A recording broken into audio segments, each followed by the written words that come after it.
So this is a video. How nice. I'm currently using the photo booth for those who don't use Apple stuff. To be honest, I don't even use the photo booth until I saw Dolce Jamalo. Begins with J. We got the same J names. Anyway, I'm here waffling because I'm just feeling at peace with myself, stepping into this new year, and it feels good, but it's the path of the one. And the path of the one isn't easy. I can't lie to you guys. It is not easy being me. And yes, I am saying that I am the one. I'm not just hip hop savior. Nah, G. I'm the savior, not just music. Neither, my friend. Nah. I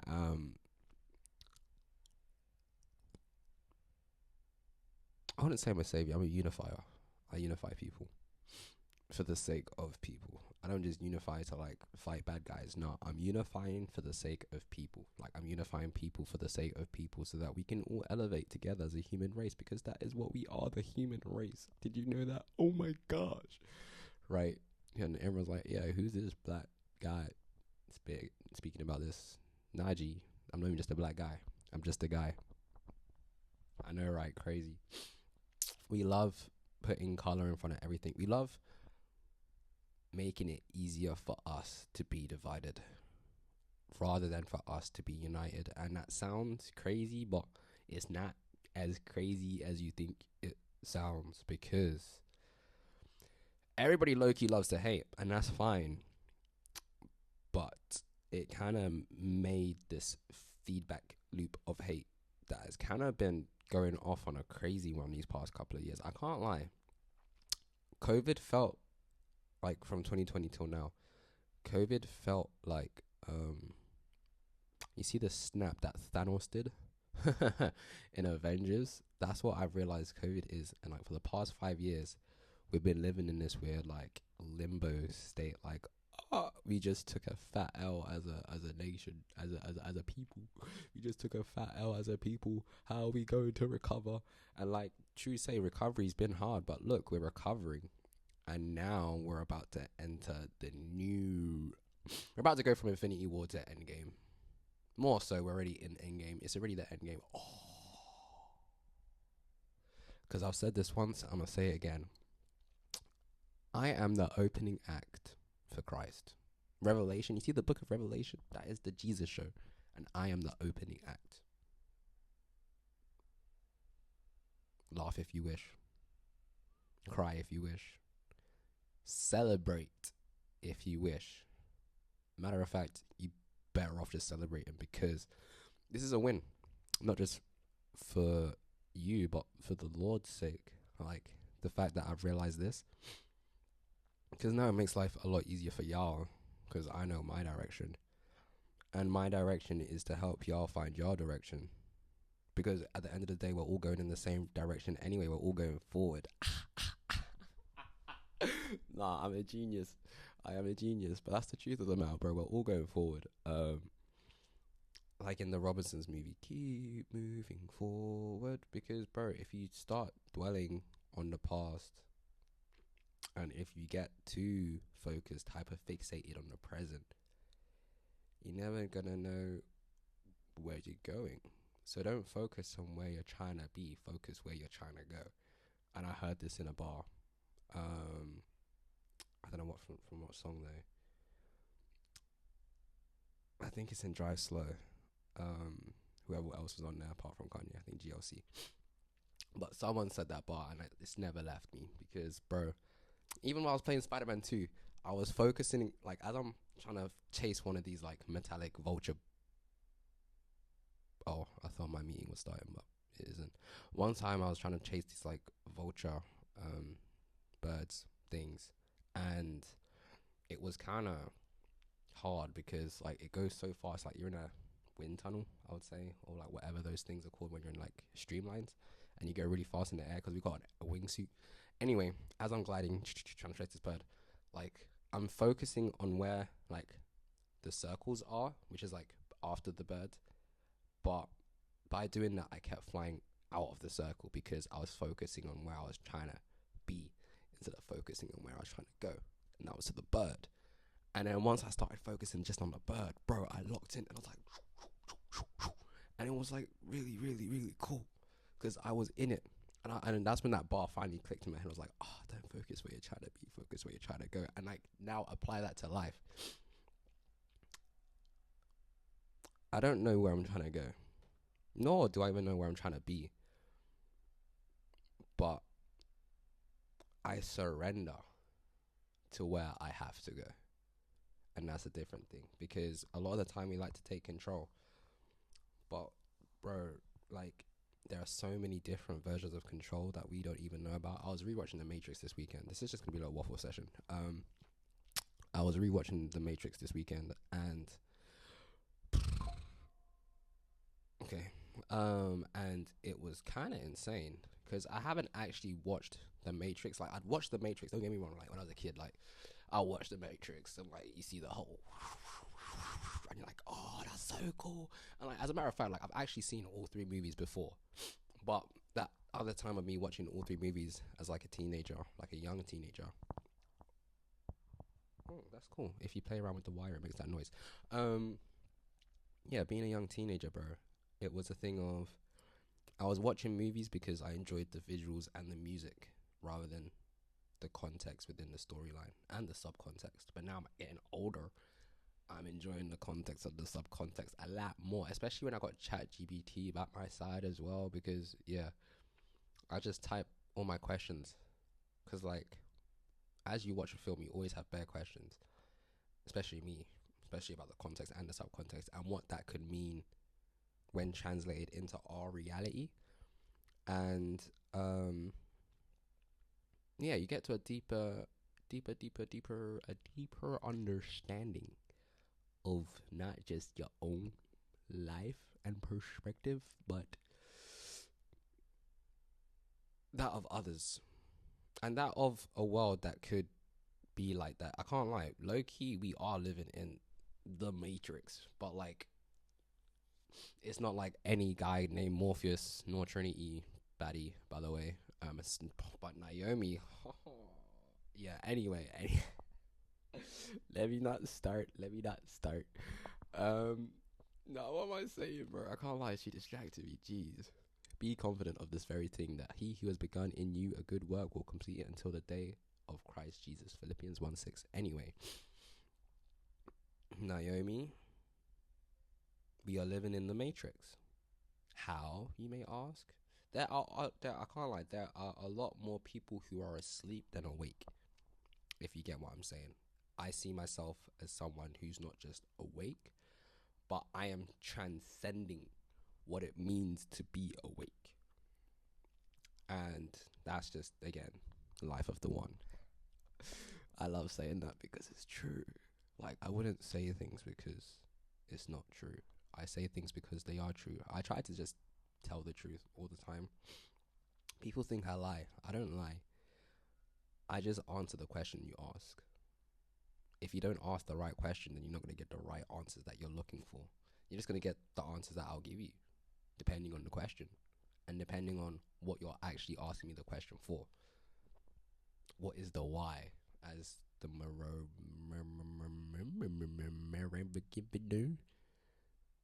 the French bad guy.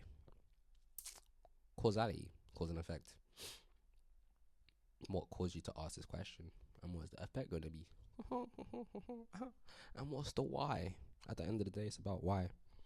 And that's why I like The Matrix, because rewatching the trilogy, I haven't watched the fourth one. I don't think I'm going to even try to watch the fourth one because it doesn't make sense. Because Neo dies. Spoilers. Neo dies at the end of the third one. So, like, why is he back in the fourth one? Like, make that make sense. And Trinity's dead as well, by the way.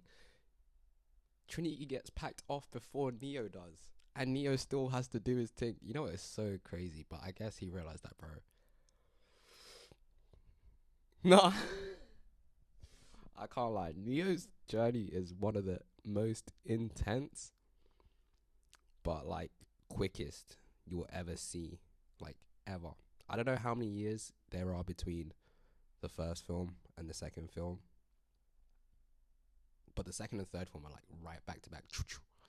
Um, but like, yeah, bro, Neo just went from being a guy to being the one to,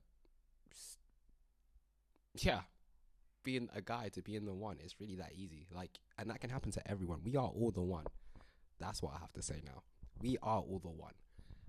Even though I say I am the one, I am the one. I am the one who is the opening act for Christ. But that doesn't stop you from being the one who does that thing. I don't know, that thing. Everyone's got a thing to do. Everyone's got something to do. Everyone has a responsibility. Everyone has people they love. Everyone has people they care about. So this matter of being the one isn't just like a... I hit my table. Oh, yeah. The thing about being the one isn't just like... It's not just meant for... It's not just meant for one person. As the oracle... I was going to say as the oracle would say, but I don't even think she would say this. But like, everyone's entitled to their own destiny. Everyone's the main character of their own story.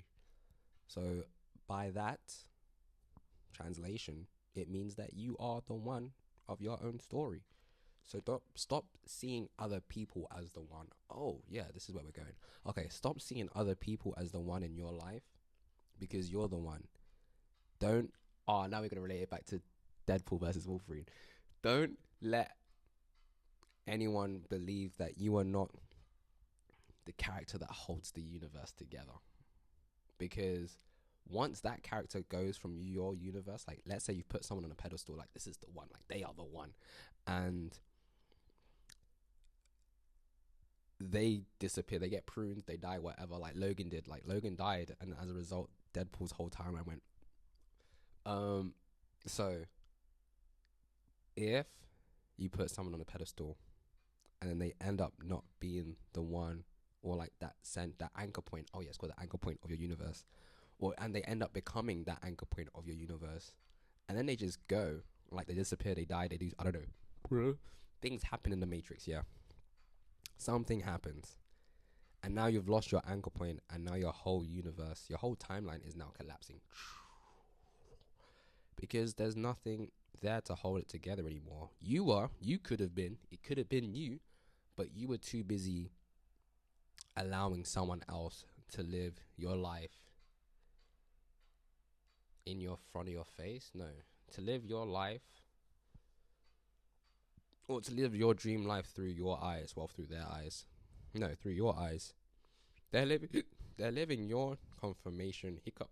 That's bro, I love her. There's this lady on YouTube called Jahadina, and she gives these kind of things, but like her ones are more like spiritually channeled and stuff. Mine was just waffle.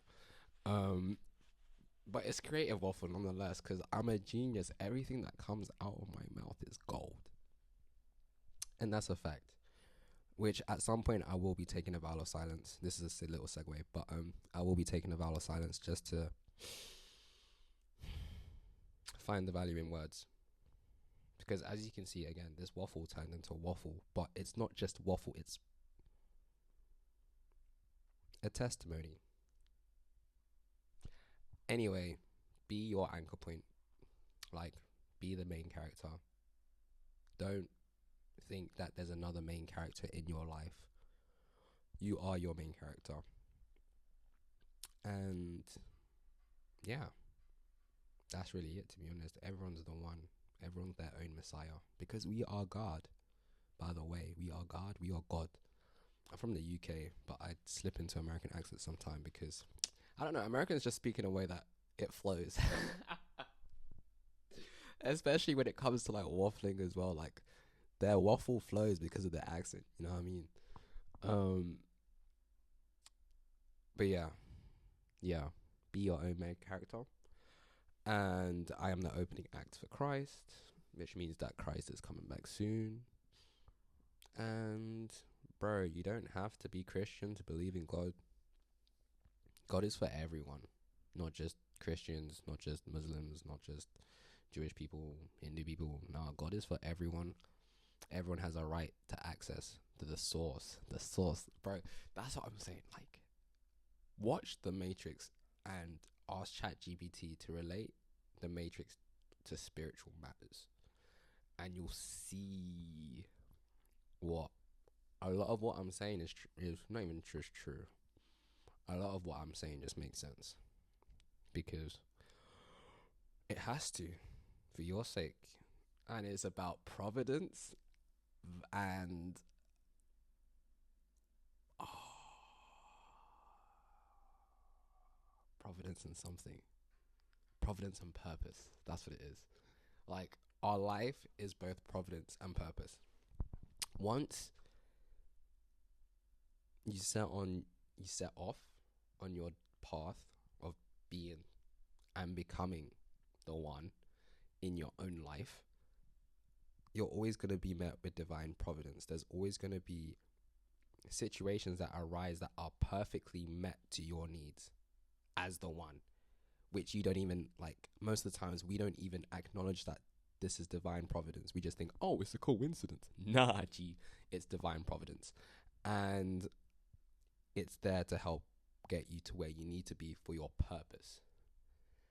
However, if you don't know your purpose, then the providence is just BS, because you'll see all these things, these opportunities come your way, and you won't seize the opportunity.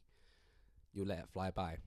And I'll give an example of this. At a couple months back, we went to this event called Dazed Orcs, and it was in partnership with like Pirate Studios and I guess Dazed. And I really wanted to perform, and like it was just kind of like anybody random gets picked via online form, blah blah blah blah blah blah. Anyway, I was like praying that I get like on that stage, and believe they said this girl's name called Lily King. My name is King Kilili. They said Lily King. In my head, I was like, I should go up.